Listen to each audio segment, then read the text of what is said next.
పోయినసారి క్లాస్లో మనం చూసాం ఎలాగైతే సీతాదేవిని రావణుడు అపహరించి లంకకు తీసుకెళ్ళి ఆమెకి ఎన్నో విధాలుగా ప్రలోభాలు చూపిస్తాడనమాట. ఇవన్నీ బంగారు ఇల్లు, వెండితోటి ప్రహరీ గోడలు, 5,000 మంది దాసీలు సేవ చేస్తారు, 30 కోట్ల మంది రాక్షసులకు నువ్వు రాణివి అవుతావు. ఈ విధంగా ఎన్నో విధాలుగా ప్రలోభాలు పెట్టినా సరే సీతాదేవి చెబుతారనమాట. రాముడు వస్తారు, నీ అవయవంలో ఉన్న ప్రతి అవయవంలో ఉన్న గర్వాన్ని తన బాణాలతోటి తీసివేస్తాడని చెప్పగానే రావణుడు 12 గంటల సమయం 12 నెలల సమయం ఇస్తాడనమాట. మనసు మార్చుకో, లేకపోతే నీ శరీరాన్ని ఒక వంటకంలా చేసుకొని తింటాను అని చెప్పి అక్కడ ఉన్న రాక్షసులందరికీ చెబుతారనమాట.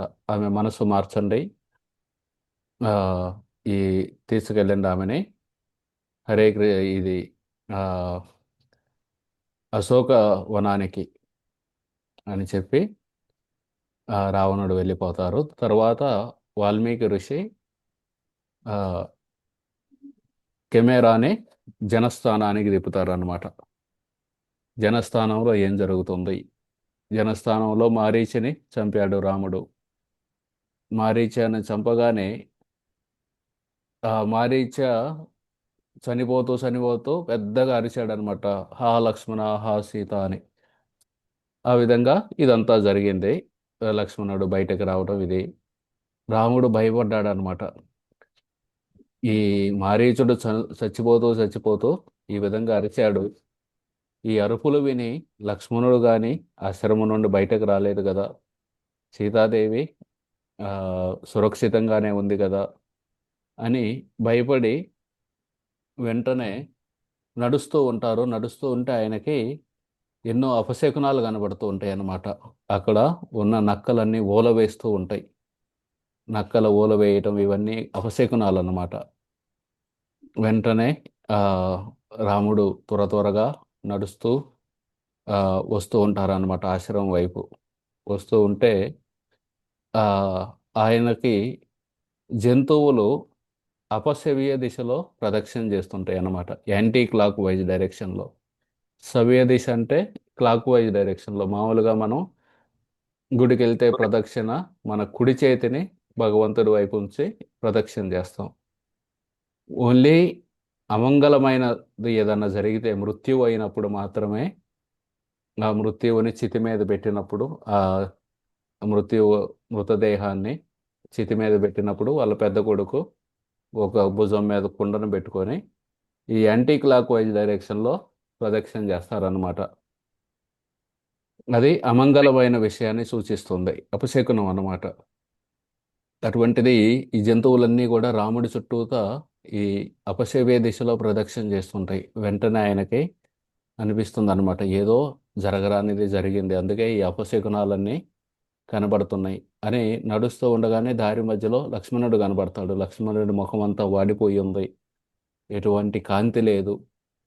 ఆ, ఎందుకంటే సీతాదేవి ఆయన్ని ఆ, అవమానించింది అనమాట.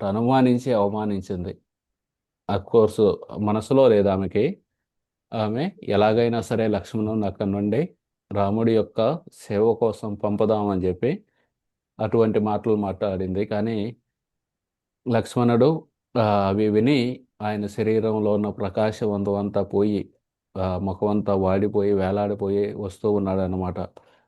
వస్తూ ఉండగానే వెంటనే రాముడు త్వర త్వరగా వెళ్ళి లక్ష్మణుడి చేతిని పట్టుకొని అడిగారు, నువ్వు చాలా తప్పు పని చేశావు. నేను చెప్పాను నీకు సీతాదేవిని ఒంటరిగా వదిలిపెట్టి రావద్దని.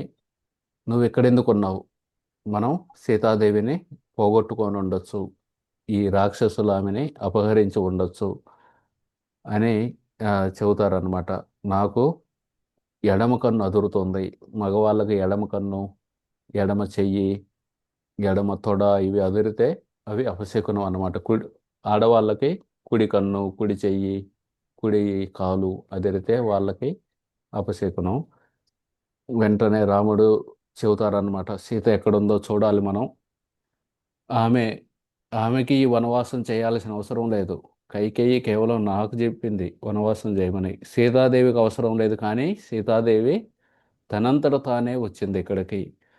నా కోసం ఆమె సౌకర్యాలన్నిటినీ వదులుకొని ఆ, రాజ్యంలో ఉండే వాటిని ఈ విధంగా అడవుల్లో నా కోసం తిరుగుతుంది అని చెబుతారనమాట.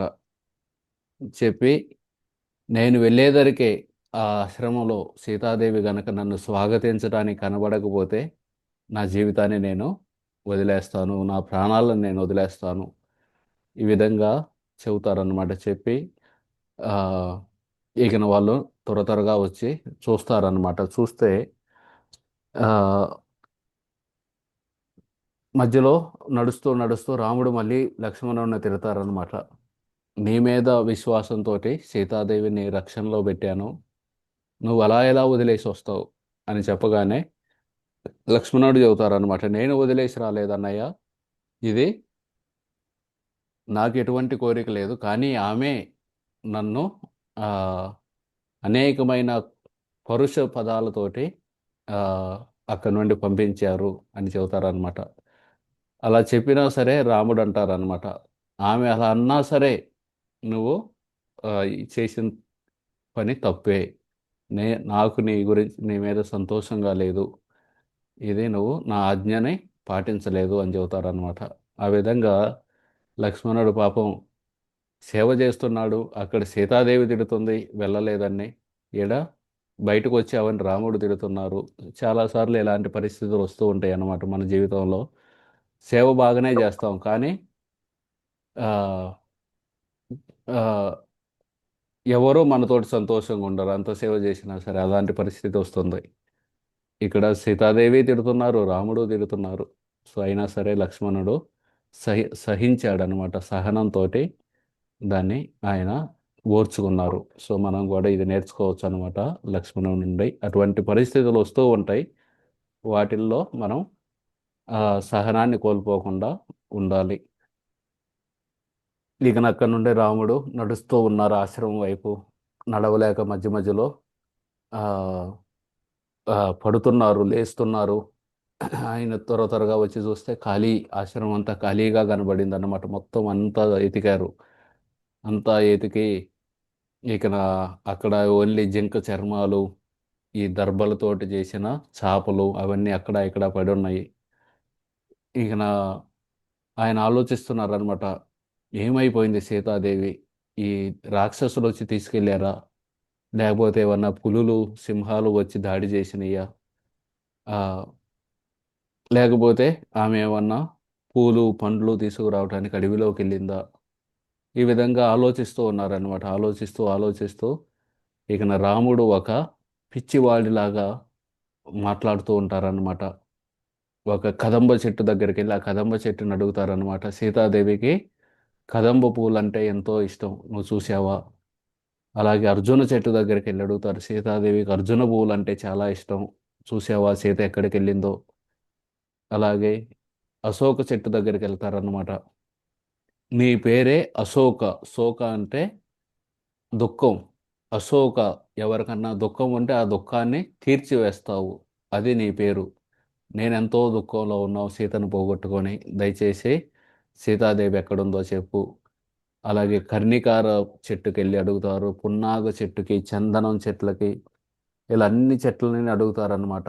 తర్వాత జింకలను అడుగుతారు, ఆ, ఏనుగుల్ని, పులులని, అన్నిటిని అడిగి చివరికి ఆ, అలా ఏడుస్తూ ఉంటారన్నమాట. సుఖదేవ గోస్వామి శ్రీమద్ భాగవతంలో చెబుతారనమాట, ఎవరైనా వ్యక్తి కుటుంబ సభ్యులతోటి ఆ, విపరీతమైన ఆసక్తి పెంచుకుంటే వాళ్ళకి ఏ విధంగా దుఃఖం కలుగుతుంది అని తన ఉదాహరణ ద్వారా మనకు నేర్పడం కోసం భగవంతుడు ఇలా చేశారు అని చెప్పి సుఖదేవ గోస్వామి శ్రీమద్ భాగవతంలో 9వ స్కందం 10వ అధ్యాయంలో చెబుతారనమాట. ఇక వెంటనే ఆయన రాముడు ఆ, ఆలోచిస్తూ ఉంటారన్నమాట, ఎవరన్నా అపహరించారా, లేకపోతే ఆమె దాగుడు మూతలాడుతూ ఆ, హాస్యం కోసం ఎక్కడైనా దాక్కుందా, అలా అయితే సీతాదేవి బయటకు రాని పెద్దగా అరుస్తున్నారనమాట. అరిస్తే నేను బతకలేను సీతాదేవి లేకపోతే. ఈ దశర నేను కూడా ఈ శరీరాన్ని త్యాగం చేసి ఆ, పైలోకాలకు వెళ్తాను, దశరథుడు ఎక్కడున్నారో అక్కడికి అంటున్నారు. భగవంతుడు ఆయన సచ్చిదానంద విగ్రహం అన్నమాట. ఆయనకు శరీరం వదిలేయటం ఇలాంటివి ఏమి ఉండవు. కాకపోతే నరుడుగా నటిస్తున్నారు కాబట్టి ఇలా మాట్లాడుతున్నారు.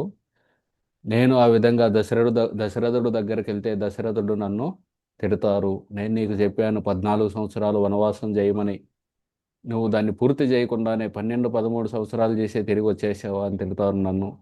ఇవన్నీ ఆలోచిస్తున్నారు అన్నమాట. ఆ విధంగా ఆయన బాధలో ఆ, ఉండి ఆ, ఉన్న సమయంలో లక్ష్మణుడు చెబుతారనమాట. లక్ష్మణుడు కొంచెం ఆయనకి ఆ, మనం మన ప్రయత్నం మనం చేద్దాం, వెతుకుదాం సీతాదేవి కోసం, వెతికితే ఆమె తప్పకుండా దొరుకుతుంది అని చెప్పి ఆ, వాళ్ళిద్దరూ వెతకటం మొదలు పెడతారనమాట. ఇకనప్పుడు వెతికి వెతికి ఎంత వెతికినా సరే కనబడదు.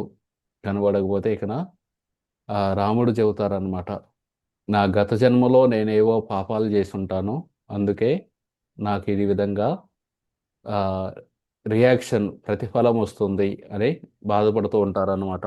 భగవంతుడికి కర్మ అనేది ఉండదు. మనకు భగవద్గీతలో వస్తుందన్నమాట. ఆయన కర్మ కర్మకి ఆ, మనమందరం కర్మలో జన్మిస్తాం, కర్మ ఇవన్నీ ఉంటాయి, కానీ భగవంతుడికి అవేమీ ఉండవు. కాకపోతే ఆయన నరుడుగా మనకి కష్టాలు వచ్చినప్పుడు మనం ఏ విధంగా ఆ, ప్రతిస్పందించాలి అనేది నేర్పుతున్నారనమాట. మన కష్టాలు వచ్చినప్పుడు మనం అందరం నాకే ఎందుకు వస్తుంది, నాకే ఎందుకు వస్తుంది, మంచి వాళ్ళకే ఎందుకు చెడు జరుగుతుంది, ఇవన్నీ ఆలోచిస్తుంటాం అనమాట. అలా ఆలోచించకూడదు. నా నేను ఈ జన్మలో గత జన్మల్లో ఎన్నో పాపాలు చేశాను, వాటి యొక్క ప్రతిఫలం వస్తుంది, ఇంకా ఎక్కువ రావాలి, భగవంతుడు దాన్ని చాలా తక్కువ చేసి ఇస్తున్నారని ఆలోచించాలి. ఆ విధంగా భగవంతుడు మనకు నేర్పుతున్నారన్నమాట. నేను ఏదో పాపాలు చేసినట్టున్నాను, అందుకే నాకు ఆ ప్రతిఫలాలన్నీ వస్తున్నాయి. నా రాజ్యాన్ని పోగొట్టుకున్నాను, మా బంధుమిత్రులందరినీ వదిలేసి ఇక్కడ అడవిలో తిరుగుతున్నాను, మా నాన్నను పోగొట్టుకున్నాను. ఇంత జరిగినా సరే ఒక ఆనందం ఏంటంటే సీతాదేవి యొక్క సాంగత్యం నాకు ఆనందాన్ని ఇస్తుంది. అటువంటిది ఆ సీతాదేవిని కూడా ఎవరో అపహరించుకొని వెళ్ళిపోయారు.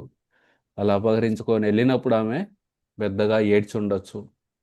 ఆమె మెడలో ఎన్నో నెక్లెస్లు ఉంటాయి. అటువంటి మెడను కొరికి చంపుంటారు ఈ రాక్షసులు, ఆమె రక్తాన్ని తాగున్నారేమో. ఈ విధంగా ఆలోచిస్తూ ఆలోచిస్తూ ఆమెకి గోదావరి అంటే ఇష్టం. అక్కడికి కానీ వెళ్ళిందా, కానీ ఎప్పుడు ఒంటరిగా వెళ్ళదే. ఆమెకి ఈ పూలంటే ఇష్టం, తామర పూలు ఆ చెరువులో ఉండేవి, అవి తీసుకోవడానికి వెళ్ళిందా, కానీ నేను లేకుండా ఎప్పుడు వెళ్ళదే. ఈ విధంగా ఆలోచిస్తూ ఉన్నారన్నమాట ఆ రాముడు. ఆ విధంగా ఆలోచిస్తూ ఇక నా సూర్యుణ్ణి అడుగుతారన్నమాట. మీరన్నిటినీ చూస్తున్నారు, ప్రతిదీ వీక్షిస్తున్నారు, మా సీతాదేవి ఎక్కడుందో చెప్పండి అని సూర్యుని అడుగుతారు. సూర్యుడు ప్రతిదాన్ని చూస్తున్నాడన్నమాట. అందుకే మనం ఈ జన్మ అయిపోయినాక నరకానికి వెళ్ళినప్పుడు యమరాజు ముందు చేతులు కట్టుకొని నిలబడి ఉంటే ఈ పాపం చేశారా అని అడుగుతారన్నమాట యమరాజు. అంటే లేదండి నేను చేయలేదండి అన్నామని అనుకోండి, వెంటనే సాక్షుల్ని పిలుస్తారు. ఇక్కడ కూడా కోర్టులో అదే కదా జడ్జి సాక్షుల్ని పిలుస్తాడు.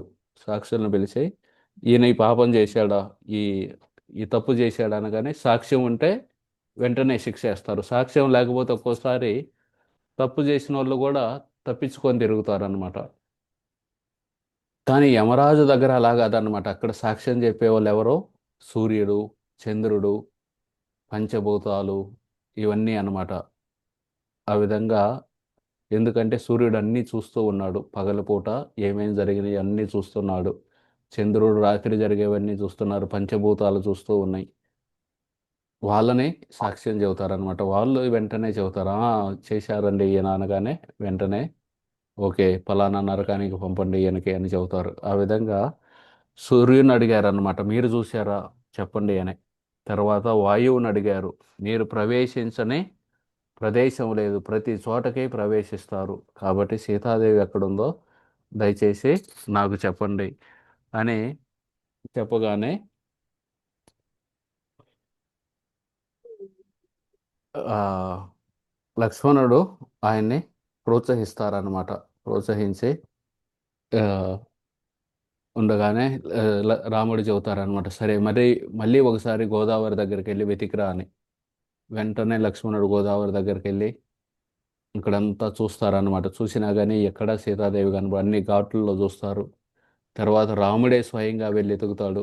గోదావరిని అడుగుతారు, గోదావరి ఎక్కడుంది సీతాదేవి అని. కానీ గోదావరి ఏమీ మాట్లాడదన్నమాట. గోదావరి కూడా ఒక మనిషి, నీరు కూడా ఉంది, ఒక మనిషి కూడా అనమాట. గంగా నది కూడా నీటి రూపం ఉంది, ఒక మనిషి రూపం కూడా. గంగాదేవి యొక్క పుత్రుడే భీష్ముడు. అలాగే ఈ గోదావరి ఏమీ మాట్లాడలేదన్నమాట. ఏమి మాట్లాడకపోతే ఇక సరే అని చెప్పి రాముడు వెళ్తూ ఉంటారనమాట. ఇక అక్కడున్న జంతువులను అడుగుతారనమాట. జంతువులను అడిగితే జంతువులను అడుగుతారు. మొదట అవేమనవు. తర్వాత ఆయన బాధపడుతూ ఉంటారనమాట. నేను తిరిగి వెళ్ళగానే జనక మహారాజు అడుగుతారు, మా అమ్మాయిని అడవికి తీసుకెళ్ళావు కానీ తిరిగి తీసుకురాలేదు ఏది అని. నేనేం చెప్పాలి? కౌసల్యాదేవి అడుగుతారు, మా కోడలేదని, ఏమని చెప్పాలి? ఈ విధంగా ఆలోచిస్తూ మళ్ళీ ఆ జంతువులను అడుగుతారనమాట. ఆ జింకలు అవన్నీ ఆకాశంలోకి చూస్తూ దక్షిణ దిశగా పరిగెడుతాయి అన్నమాట. పరిగెట్టగానే ఇక నేను ఆలోచిస్తారనమాట, ఇవి దక్షిణ దిశగా ఎందుకు పరిగెడుతున్నాయని లక్ష్మణుని అడిగితే, మనం అటు వెతకాలని చెబుతున్నాయేమో, అటు వెళ్ళి వెతుకుదామని వాళ్ళు బయలుదేరతారనమాట. బయలుదేరి నడుస్తూ ఉంటే ఒక చోట పూలు పడి ఉంటాయి. ఆ పూలు పడగానే ఇక నా రాముడు చూస్తారనమాట, ఇవే పూలు నేను సీతాదేవికి తల్లో పెట్టుకోమని ఇచ్చాను, ఆ పూలన్నీ ఇక్కడ పడి ఉన్నాయి అంటే సీతాదేవి ఈ దిశగానే వెళ్ళింది అని చెప్పి ఇక నాయన వాళ్ళు నడుస్తూ ఉంటారనమాట. నడుస్తూ ఉంటే ఆ, అక్కడ పర్వతాలను అడుగుతారనమాట, ఎక్కడుంది సీతాదేవి అని. పర్వతాలు ఏమి మాట్లాడవు, కదలకుండా ఉంటాయి. ఇక చివరికి కొంచెం ముందుకు నడవగానే వాళ్ళకి రక్తపు ఇవి కనబడతాయి అన్నమాట. రక్తం బొట్లు కనబడతాయి. రక్తం బొట్లు, అలాగే అక్కడ విరిగిపోయిన ధనుస్సు, అలాగే అంబుల పొదలు అవన్నీ పడి ఉంటాయి. విరిగిపోయిన రథం, ఆ రథం పక్కనే సారథి చనిపోయి ఉంటాడు. ఇవన్నీ చూసి రాముడికి ఒకసారిగా అనిపిస్తుంది అన్నమాట, ఈ రాక్షసులే చంపేసి ఉంటారు, లేకపోతే ఈ రక్తం బొట్లు ఎవరివి? సీతాదేవిని తినేసినట్టున్నారు వీళ్ళు అని ఇంక ఒక్కసారిగా కోపం వస్తుందన్నమాట. కోపం వచ్చి ఈ మూడు లోకాలను కూడా నేను నశింపజేస్తాను, ఈ మూడు లోకాలని నశింపజేస్తానని చెప్పి ఆయన బ్రహ్మాస్త్రం తీసుకొని ఎక్కుపెడతారనమాట. కోపంతో జనరల్గా లక్ష్మణుడు కోపం వచ్చేది. లక్ష్మణుడు భరతుడి మీద కోపడ్డారు ఈ వనవాసం ముందు. తర్వాత సుగ్రీవుడు 4 నెలల సమయం తర్వాత తిరిగి రాకపోతే సుగ్రీవుడి మీద కోపం పడతారు. కానీ ఇక్కడ రాముడు కోపాడగానే లక్ష్మణుడు ఆయన్ని శాంతింపజేశాడనమాట. మీరు ఎంతో స్వయం నియంత్రణ గలవాళ్ళు, మీరందరి బాగోగుల గురించి ఎప్పుడూ ఆలోచిస్తూ ఉంటారు. అటువంటి మీరు ఈ విధంగా చేస్తే వాళ్ళందరూ ఎవరి శరణం తీసుకోవాలి, ఈ జనాలందరూ అని చెప్పి. ఇక్కడ ఒకటే రథం పడి ఉంది అంటే ఎవరో ఇద్దరు మనుషులే, ఎవరో ఇద్దరే కొట్టుకున్నారు, పెద్ద సైన్యమేమి రాలేదు.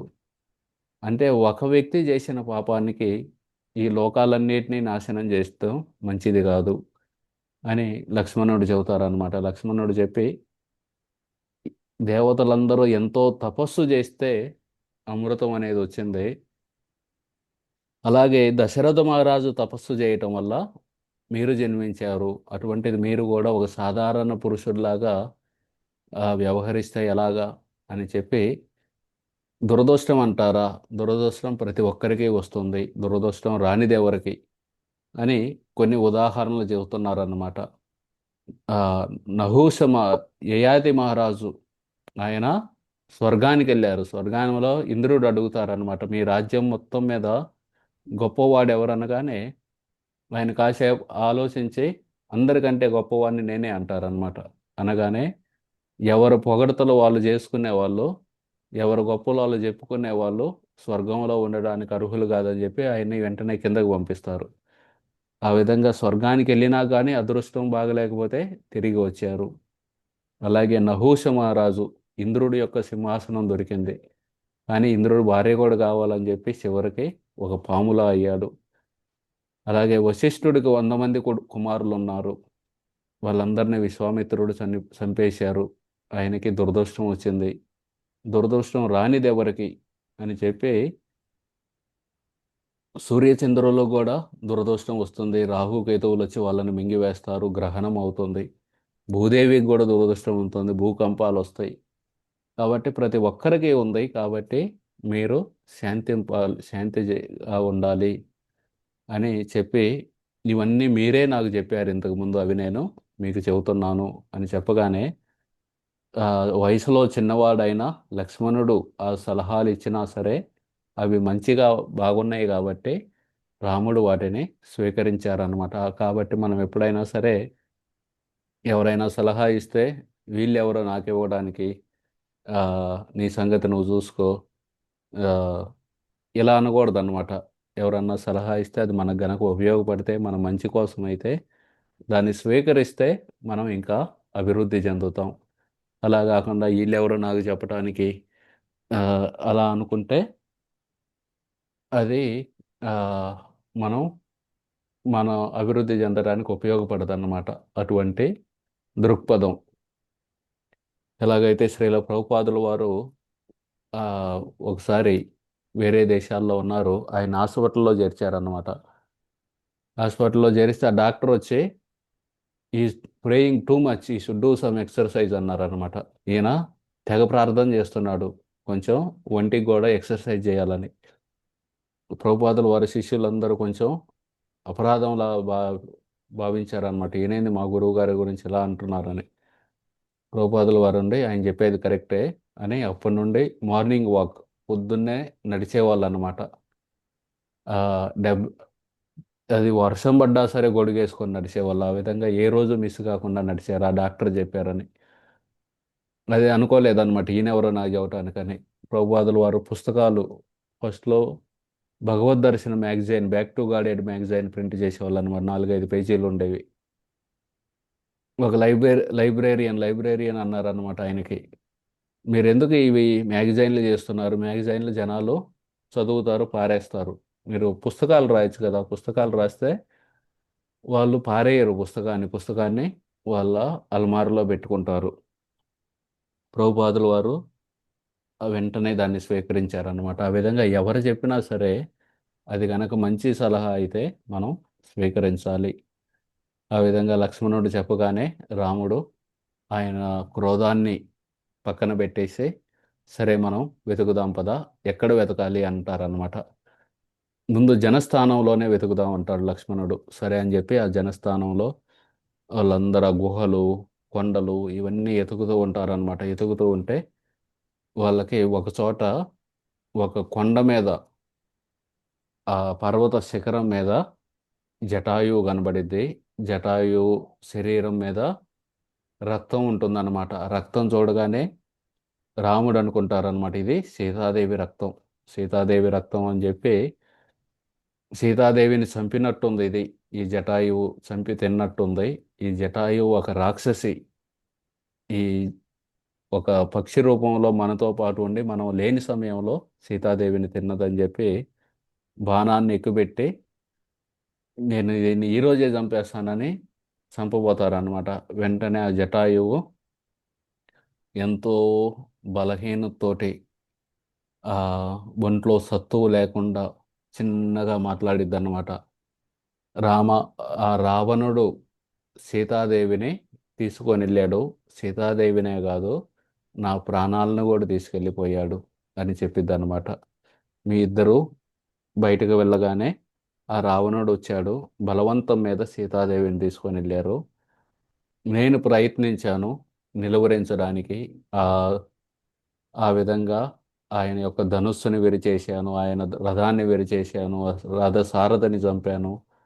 ఇలా ఎంతో ప్రయత్నించాను కానీ రావణుడు నా 2 రెక్కల్ని తెగ్గొట్టి ఆ సీతాదేవిని తీసుకెళ్ళిపోయారు అనగానే ఒక్కసారిగా రాముడు ఆ బాణాన్ని, విల్లంబుని పక్కన పడేసి ఆ జటాయువుని గట్టిగా వాటేసుకొని ఏడుస్తారనమాట.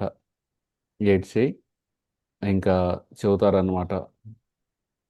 నా అంత దురదృష్టవంతులెవరూ లేరు. చూడు ఒకదాని తర్వాత ఒకటి ఈ బాధలన్నీ రాజ్యం పోయింది. తర్వాత బంధుమిత్రులందరూ పోయారు. మా నాన్న చనిపోయారు. సీతాదేవిని కోల్పోయాను. ఇప్పుడు ఈ జటాయువును కూడా కోల్పోతున్నాను అని బాధలో రాముడు చెబుతారన్నమాట. నాకు సీతాదేవిని కోల్పోయినప్పుడు కూడా ఇంత బాధ కలగలేదు.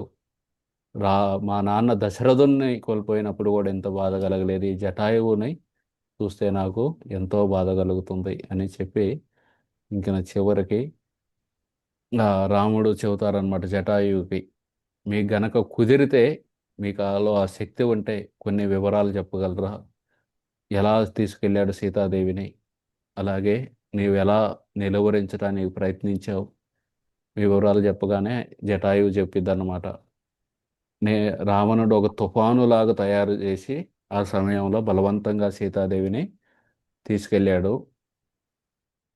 ఆహ్, దక్షిణ వైపు వెళ్ళారు అని చెప్పి అప్పటికే ఇకన జటాయువుకి కళ్ళు కనపడట్లేదన్నమాట. ఆహ్, మరణం దగ్గర పడుతుంది. నాకు కళ్ళు కనపడట్లేదు. నాకు ఆహ్, బంగారపు చెట్లు, ఆ చెట్ల మీద గడ్డి ఉన్నట్టు కనిపిస్తుంది. ఇవన్నీ మృత్యువు సమయంలో కనిపిస్తాయన్నమాట. అని మళ్ళీ కొంచెం శక్తిని కూడగట్టుకొని ఆ రావణుడు సీతాదేవిని తీసుకెళ్ళాడు. ఆయన నాశనం చేసుకోవటానికి తీసుకెళ్ళాడు సీతాదేవిని. ఎలాగైతే ఒక చేప ఎర వేస్తే ఆ ఎరను పట్టుకుంటుంది ఆనందిద్దామని. కానీ అది నాశనం అవుతుంది. అదేవిధంగా ఈ రావణుడు కూడా తనను తాను నాశనం చేసుకోవటానికి సీతాదేవిని తీసుకెళ్ళాడు అని చెప్పి ఆ, చెబుతూ ఉంది. ఆ జటాయు నోట్లో నుండి రక్తం కారుతూ ఉందన్నమాట. మాట్లాడేటప్పుడు చిన్న చిన్న మాంసం ముక్కలు కూడా పడుతున్నాయి కిందకి. ఇక అలా చెబుతూ చెబుతూ మళ్ళీ ఆ రావణుడు విశ్రవస అనే ఆయన యొక్క కొడుకు అని చెప్పింది తలకాయ వేలాడేసింది అనమాట. తలకాయ వేలాడేసి 2 కాళ్ళు కూడా అలాగ నీలెక్కిపోయినాయి. ఆ, నేల మీద పడిపోయింది జటాయు యొక్క శరీరం. వెంటనే ఇక రాముడు చెబుతారనమాట. ఇన్ని సంవత్సరాలు ఈ దండకారణ్యంలో నిర్భయంగా బతికిన ఈ జటాయువు నా వలన చనిపోయింది అని చెప్పి నాకెంతో బాధగా ఉందని చెప్పి ఆ, లక్ష్మణుడికి చెబుతారనమాట. కొన్ని కట్టె ముక్కలు ఇవన్నీ తీసుకురా, ఈ జటాయువుకి అంత్యక్రియలు చేద్దాం.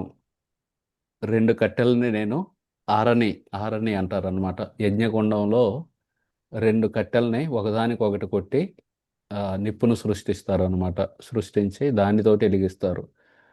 ఆ అరణితోటి నేను ఈ జటాయు యొక్క అంత్యక్రియలు చేస్తానని చెప్పి ఆ, బాగా చితిలా పేర్చి ఆ జటాయు యొక్క శరీరాన్ని పెట్టి ఆరణితోటి ఆ, వెలిగిస్తే రాముడు చెబుతారనమాట. ఓ జటాయువు, నీవు ఆ, ధర్మయుద్ధంలో చనిపోయిన వాళ్ళు ఏ లోకాలకు వెళ్తారో ఆ లోకాలకు వెళ్ళు. అలాగే భూమిని దానం చేసే వాళ్ళు ఏ లోకాలకు వెళ్తారో ఆ లోకాలకు వెళ్ళు. అలాగే కొంతమంది తపస్య చేస్తారనమాట పంచాగ్నులతోటి.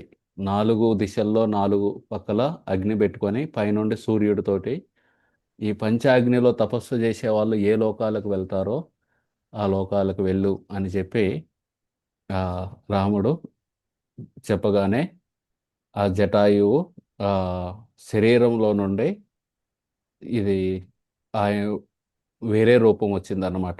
జటాయువు వేరే రూపాన్ని ధరించి ఉర్దూ లోకాలకి అధిరోహించిందన్నమాట.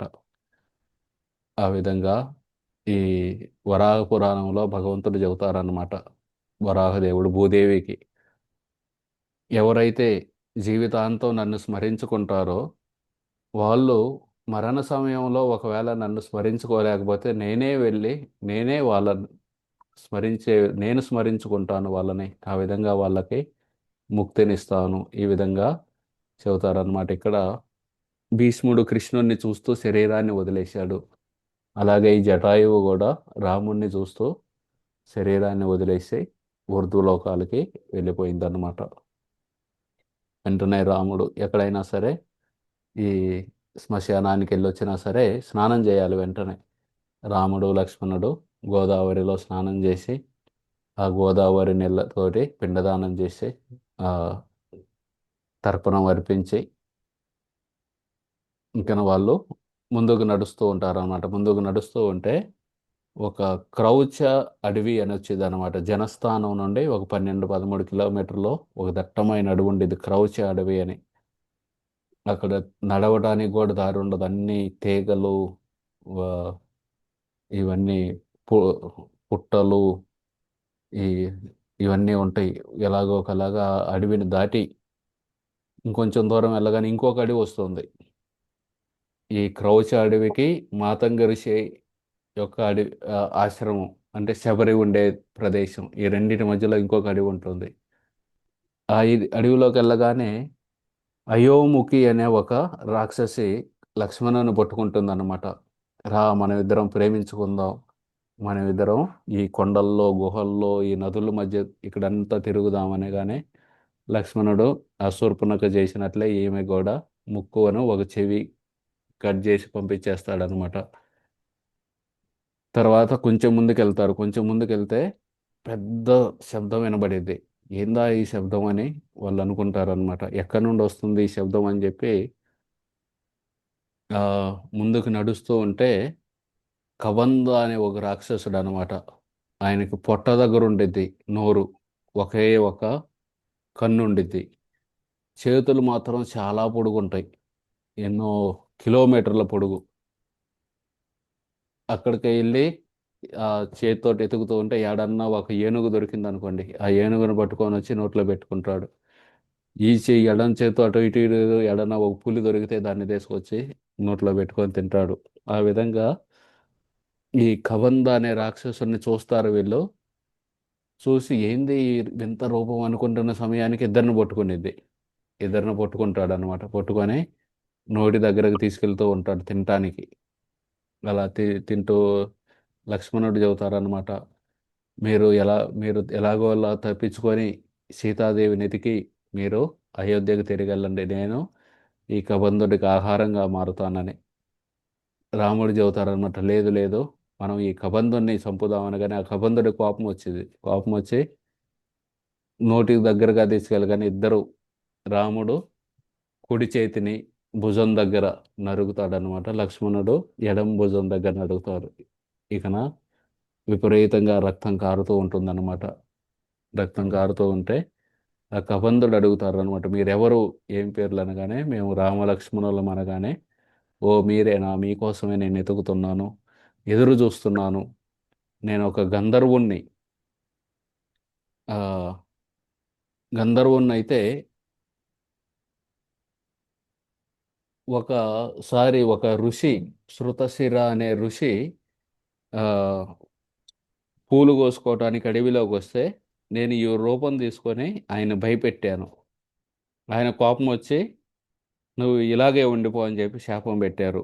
అప్పుడు అతన్ని బతిమలాడితే అతను చెప్పారు, ముందు ముందు రామలక్ష్మణులు వస్తారు, వాళ్ళు నిన్ను విడిపిస్తారు అని చెప్పగానే ఇక రామలక్ష్మణులు ఆయన చెబుతాడనమాట కబంధుడు, దయచేసి నా శరీరాన్ని తగలబెట్టండి, తగలబెడితే నాకు ఈ ముక్తి కలుగుతుంది ఈ రూపం నుండి అనగానే రాముడు చెబుతారనమాట, నేను సీతాదేవిని కోల్పోయి ఉన్నాను, నాకు సహాయం చేయగలవా అని. అంటే తప్పకుండా చేస్తాను, కానీ ఈ రూపంలో నాకు దివ్య జ్ఞానం లేదు. మీరు గనక తగలబెడితే నా ఆ, వాస్తవ స్వరూపాన్ని తిరిగి పొందుతాను. అప్పుడు నేను చెప్పగలను మీకు సహాయం చేస్తాను అని.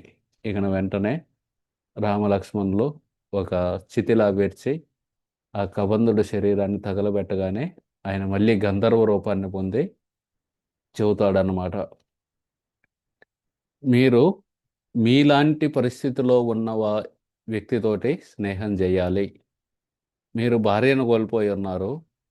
మీలాగే సుగ్రీవుడు కూడా తన భార్య రోమాని కోల్పోయి ఉన్నాడు. వాళ్ళన్న వాలి రోమాని చెరబట్టి సుగ్రీవుణ్ణి రాజ్యం నుండి పంపాడు. ఆ సుగ్రీవుడితోటి గనక మీరు స్నేహం చేశారంటే ఆయన మీకు సహాయం చేస్తాడు సీతాదేవిని తిరిగి కనుక్కోవడానికి అని చెబుతాడనమాట. ఆ విధంగా రామలక్ష్మణులు సుగ్రీవుడి దగ్గరికి వెళ్తారనమాట ఈ కబంధుడి వల్ల. వెళ్ళే ముందు మాతంగ ఋషి ఆశ్రమం వస్తుంది. ఆ మాతంగ ఋషి ఆశ్రమంలో శబరి ఉంటుంది. శబరి ఎంగిలి ఫలాల్ని అర్పించడం, అవన్నీ వాటిని తీసుకోవటం. తర్వాత సుగ్రీవుడు నలుగురు వానరులతోటి పైన కూర్చొని ఉన్నాడు కొండ మీద. సీతాదేవి వాళ్ళ మధ్యలో ఆభరణాలన్నింటినీ పడేసి వెళ్ళింది కదా. వీళ్ళిద్దరూ వస్తూ ఉంటే సుగ్రీవుడికి భయం వేస్తుంది అనమాట. వాలి పంపాడా ఏంది వీళ్ళిద్దరిని, ఆ, వాలి నన్ను చంపడానికి. ఎందుకంటే వాలి రాలేడు. వాలి గనక ఆ కొండ మీదకి వచ్చాడంటే మాతంగ ఋషి యొక్క ఆ ఋష్యముఖ పర్వతం మీదకి వాలి చనిపోతాడు. ఎందుకంటే ఆ దుందుబి అనే ఆ రాక్షసిని విసిరేస్తే ఆ రక్తం ఆ మాతంగ ఋషి యొక్క ఆశ్రమం మీద పడిందనమాట. ఎవరైతే విసిరేశాడో వాడు గనక ఇక్కడికి వస్తే చనిపోతాడని. అది సుగ్రీవుడికి వరంలా మారింది. అందుకే సుగ్రీవుడు అక్కడే ఉంటారు. వాలి అక్కడికి రాలేడు. వాలి రాలేడు కాబట్టి వీళ్ళని పంపుతున్నాడేమో నన్ను చంపడానికి అని హనుమంతుడిని పంపిస్తారనమాట. హనుమంతుడు కూడా ఒక సన్యాసి రూపం తీసుకొని వెళ్తాడు అక్కడికి. వెళ్ళాడు కాబట్టి హనుమంతుడు ఎన్నో నిత్య సిద్ధుడు అన్నమాట. హనుమంతుడు ఎప్పుడూ రాముడి యొక్క సేవకుడు, కానీ గుర్తుపట్టలేకపోయాడు. ఎందుకంటే తనను తాను రూపం మార్చుకొని వెళ్ళాడు కాబట్టి తన స్వామిని గుర్తుపట్టలేకపోయారు. ఆ విధంగా తర్వాత వాళ్ళని తీసుకెళ్తాడు రామలక్ష్మణుని సుగ్రీవుడి దగ్గరికి. ఇదంతా ఆ, తర్వాత వచ్చే సంవత్సరం కానీ ఎప్పుడన్నా చూద్దాం. వీలైతే ఈసారి మనం ఈ అరణ్యకాండ మీద క్విజ్ పెట్టడానికి చూద్దాం. రామనామం అయిపోయింది, కానీ కొంచెం క్విజ్ పెడితే మనం సీరియస్గా చదువుతాం. వినడం ఒకటే, కానీ మనమే చదివితే అప్పుడు ఇంకా కొంచెం ఆ, ఏకాగ్రతతో చదువుతాం. క్విజ్ ఉంటే ఏకాగ్రతతో చదువుతాం. ఎక్కడి నుండి ప్రశ్న వచ్చిందో తెలియదు కాబట్టి. సో ఒక 2-3 వారాల తర్వాత అది పెట్టడానికి ప్రయత్నం చేద్దాం. ఇప్పుడు మనం రామనామం జపం చేద్దాం, ఒక మాల.